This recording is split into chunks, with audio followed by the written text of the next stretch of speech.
여러분 안녕하십니까? 어느덧 2022년도 12월 31일 마지막 날에 도달했습니다. 여러분 지난 한 해 어떻게 보내셨습니까? 하나님께서 수명을 연장하여 주심으로 우리 하루하루의 날들이 오늘에 이르렀고요. 이제 내일 또 2023년 새해를 맞게 되는데 우리 인생의 모든 날들이 우리 하나님의 손에 있습니다. 오늘도 그분의 주권 아래서 그분의 말씀을 우리가 인생의 지침으로 삼아서 보람 있는 의미 있는 삶이 되기를 축복합니다. 전도서 12장 1절로 14절 전도서 결론의 말씀인데 제가 마지막 두 구절 봉독하겠습니다. 일의 결국을 다 들었으니 하나님을 경외하고 그의 명령을 지킬지어다. 이것이 사람의 본분이니라. 하나님은 모든 행위와 모든 은밀한 일을 선악간에 심판하시리라. 아멘. 방금 읽어드린 이 말씀 중심으로 해서요. 내 인생의 최대 투자로서 하나님의 말씀 지키기, 여기에 제목을 두고 함께 말씀을 나누겠습니다. 앞서 제가 인사에서도 말씀드린 바와 같이 오늘 한 해가 마감하는 2022년 12월 31일입니다. 우리가 지나온 날들의 삶의 의미가 무엇인가? 우리는 또 한 해를 돌아보면서 또 생각해 보게 됩니다. 전도자는요, 전도서 1장부터 3장까지 해서는 바로 이 문제를 다뤘습니다. 인생의 진정한 삶의 의미가 어디 있는가? 이 점에 대해서 전도서 3장 1절로 11절에서 말하기를 하나님께서 모든 것을 행하시되 때를 따라 아름답게 하셨고 또 사람의 마음에 영혼을 사모하는 마음을 주었다. 또 하나님께서 사람의 마음에는 하나님이 하시는 일의 시종을 알 수 없게 하셨다. 모든 게 하나님 주권 달린 거예요. 자, 여기서 우리는 전도자가 발견하는 인생의 참 의미로서 하나님 안에서라고 하는 것 우리가 꼭 기억해야 되겠고요. 두 번째로 이제 전도서 4장에서부터 12장까지에서는요. 이처럼 하나님의 은혜로 그분 안에서 삶의 의미를 발견한 자들은 어떻게 살아야 되는가에 대한 지혜자의 삶의 내용들을 전도자가 쭉 가르치고 있습니다. 바로 앞선 장 11장에서만 생각해도 그렇습니다. 11장에서 뭐가 나왔는가 하면요. 인생의 최대의 투자 가치로서 구제와 나눔의 삶, 그것이 비록 물 위에 식물을 던지는 것 같은 헛된 일처럼 보일지라도 그것을 하게 될 때에 그것은 반드시 너에게 투자의 가치로서 돌아오게 되어진다는 것을 솔로몬이 말하면서 풍세를 따라서 씨를 파종하게 되면 할 수 없음같이 너희가 이것저것 형편과 환경 따지면 못한다.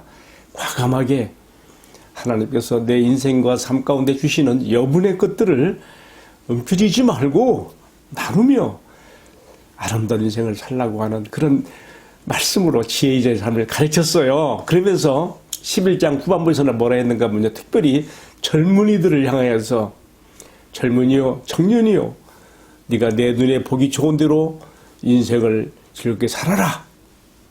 우울할 필요가 없다. 즐기며 살아라. 단 너를 이 땅에 살게 하신 생명의 부녀자이시며 너 삶의 주권자이신 하나님을 창조자 하나님을 기억하며 네가 살아야 된다. 이렇게 말하면서 이 모든 것들에 대해서 하나님께 평가받을 날이 있기 때문이라고 이렇게 말했습니다. 그래서 이제 오늘 전도서 12장에 들어와서는요, 제가 보기에는요, 전도서 12장의 내용은 앞선 11장 후반부 청년들에게 대해서 특별히 강조했던 그 말씀의 연장선으로서 오늘 내용이 있다고 생각하게 됩니다. 그래서 처음부터 이제 그 나오잖아요. 너는 청년의 때에 너의 창조자를 기억하라.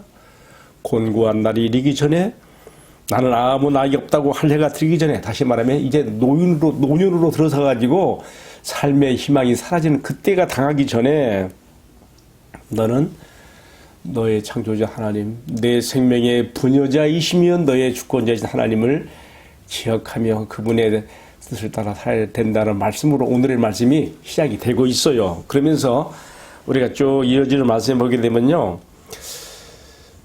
이런 청년의 시기를 벗어나서 노년의 시기에 들어서게 되면 사람의 그 신체가 어떻게 변화가 일어나는가에 대해서 말하면서 그때는 더 이상 죄와 더불어 싸우는 원욕, 즉 증욕, 정욕이 다 그때는 말라지고 사그라져서 어찌 보면 하나님 앞에서 이것이 정말 하나님의 뜻을 이루는 성화적 투쟁의 삶이라 할 만한 것들이 그때는 없어지는 거죠. 그렇기 때문에 하나님 보실 때 고기의 가운데 토막 같은 인생의 가장 황금기, 젊음의 때 그 기간을 하나님 앞에 드리는 것이 얼마나 복된 것인지, 그 기간을 하나님께 드리는 것이 장차 하나님 앞에서 아주 큰 가치로 인정받을 것이라는 것에 대해서 강조하느라고 노년의 때가 이르면 이제는 이런 정욕도 다 그치고 원욕도 그치고 사람이 휴식기로 들어간다는 말을 하고 있어요. 오늘 참 굉장히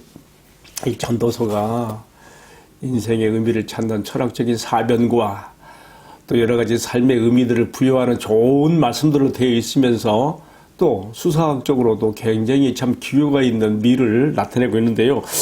오늘 3절부터 우리가 7절까지 말씀을 보게 되면요.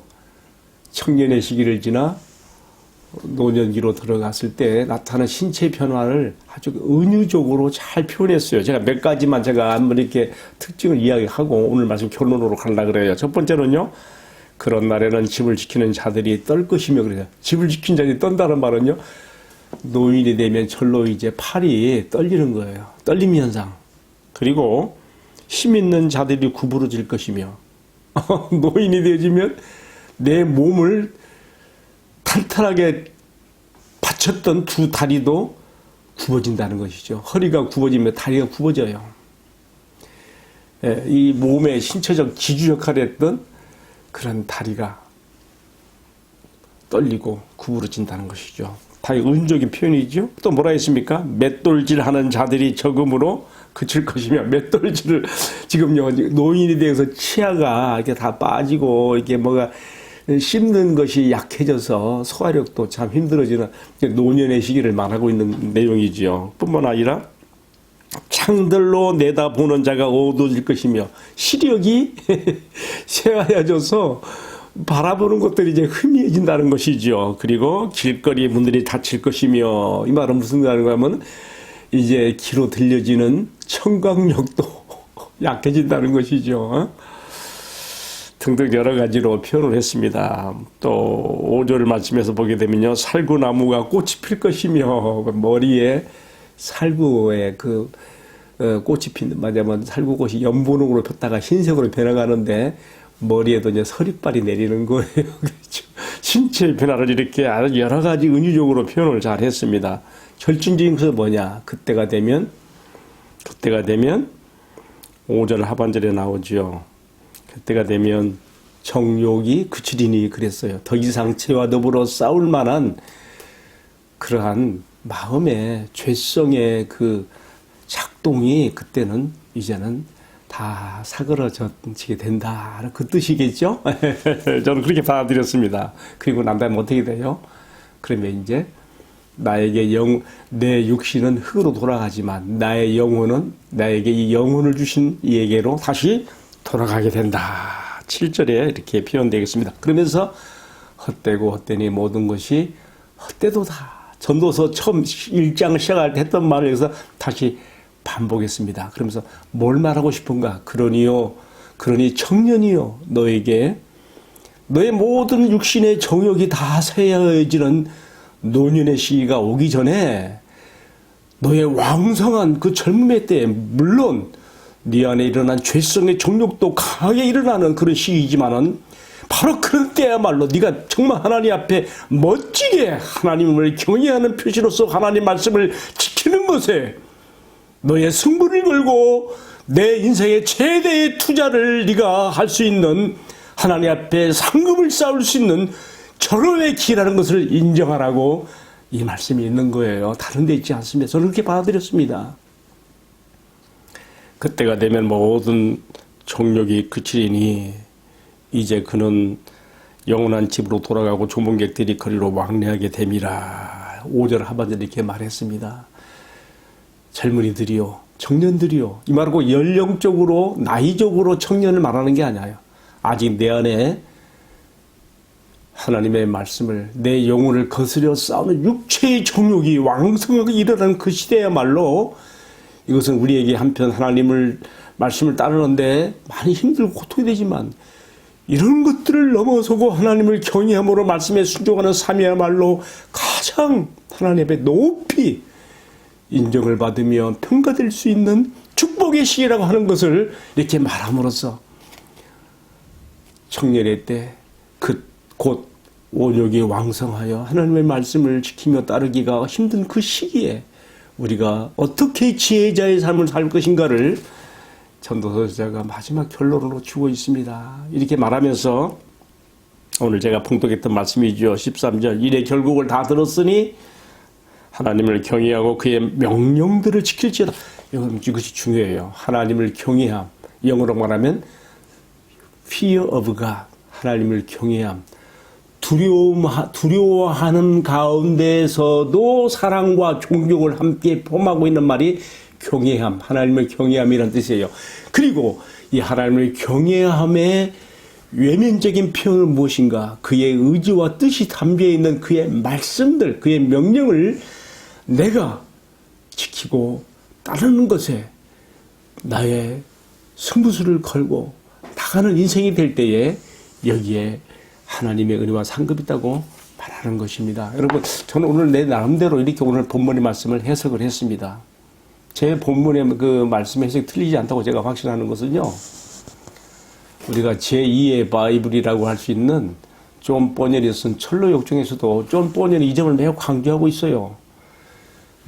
내 마음에서 발동되어지는 모든 정욕, 원욕이 다 없어져 버린 노년의 시기에 예수를 믿고 하나님을 섬기고 그 말씀을 따르는 것과 내 마음의 정욕이 왕성하게 일어나는 가운데서도 내가 하나님 말씀을 따르기 위해서 순종의 길을 택하는 그 사람의 그 수고가 어떻게 하나님 앞에서 평가받을 것인가? 노년의 시기에 하나님을 섬기느라고 힘쓰고 애쓰는 것보다 더 어렵고 힘든 청년의 시기에 하나님을 경외하고 섬기는 것이 비교할 수 없는 하늘의 상급으로 계산된다고 이렇게 말한 것을 저는 좀 본연의 그 철로역정에서 읽으면서 오늘의 말씀이 이렇게 연결되었습니다. 사랑하는 성도 여러분, 그렇습니다. 오늘 말씀의 결론을 내리겠습니다. 뭐 길게 할 거 없습니다. 여호와를 경외하고 그의 명령을 지킬지어다. 이것이 왜 이렇게 해야 되느냐? 이것이 사람의 본분이며 또 한 가지 중요한 거. 왜 이렇게 해야 되느냐? 왜 이렇게 살아야 되느냐? 하나님께서는 우리가 이 땅에서 선악간에 행한 모든 일들, 그것이 감춰지고 은밀한 것들까지라도 다 평가하시고 심판하실 그날이 있기 때문이라고 분명하게 선언하면서 전도서의 결론을 내리고 있습니다. 여러분, 그렇습니다. 바람 속의 티끌처럼 한번 살다 없어지는 인생이 아닙니다. 반드시 우리가 내가 살아낸 삶에 대해서 나에게 생명을 분유하시고 이 땅에 살게 하신 하나님 앞에서 내가 평가받아야 될 날이 있다는 것을 기억하시고 오늘도 그리스도와 복음을 위하여 그리고 더 나아가서 주님을 경외하는 표시로서 주의 말씀을 지키고 따르는 것으로서 주님 앞에 복되고 지혜로운 자의 삶을 살 수 있기를 간절히 축원합니다. 여러분, 때로 우리가 넘어질 수도 있습니다. 그러나 7전 8기의 신앙으로 일어나십시오. 2022년 사는 동안에 우리가 넘어진 순간도 있었을 것입니다. 그러나 우리 하나님께서는 그의 성령을 통하여 우리를 다시금 일으켜주시며 세워주시며 우리의 고통과 상처들을 치유하여 주시며 다시 기회를 주시고 다시 나의 왕성한 이 청년의 시기에 내가 하나님대로 살아갈 수 있는 힘을 공급하여 주시는 것입니다. 이 주님을 의지하여 2022년을 잘 마감하시고 2023년 새해로 나아갑시다. 할렐루야. 축복합니다. 기도하겠습니다. 사랑하시는 주님, 오늘 2022년을 마칩니다. 내일 2023년을 맞이하면서 우리가 지나온 날들에 대해서 주님께 감사드리며 또 우리가 잘못된 부분들에 대해서는 주님 앞에 참회하고 새롭게 우리가 힘을 얻으며 희망찬 2023년으로 나가도록 은총을 베풀어 주옵소서. 이 모든 말씀을 우리들의 생명의 주이시며 우리를 이끌어 주시는 우리의 목자 주 예수님 이름 받들어서 간절히 기도 올리옵나이다. 아멘. 예, 감사합니다. 해피 뉴 이어. 아멘.